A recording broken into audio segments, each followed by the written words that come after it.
Easy Cornish pasty recipe. These are great for when you can't get to Cornwall and you want a real good pasty. They are the best Cornish, but hey, let's have a go at making them ourselves.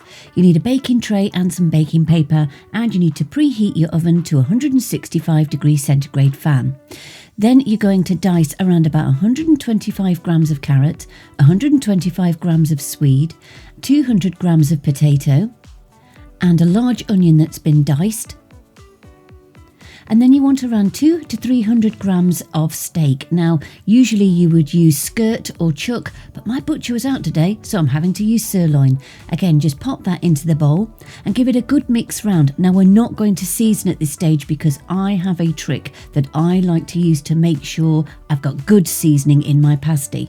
Now, you want to roll out 500 grams of short crust pastry.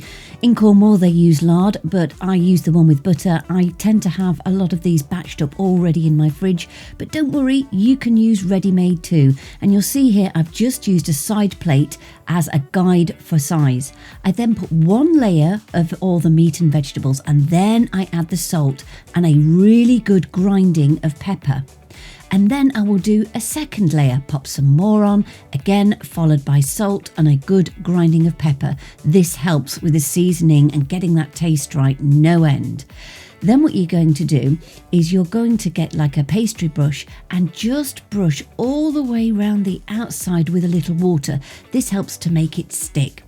Then you will fold it over and just start to press it down and crimp. Now, if you're not very good at your crimping skills, don't worry, just use a fork, but just sort of crimp and pull it over and place to one side.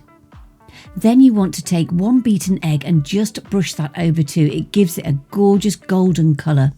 Then into the oven for around about 50 minutes. That's why it's really important to get the dicing of the vegetables correct, because otherwise if you leave them too big, they won't cook through properly. Any leftover meat and vegetables, don't throw them away, pop them in the freezer and you can make some more for another day.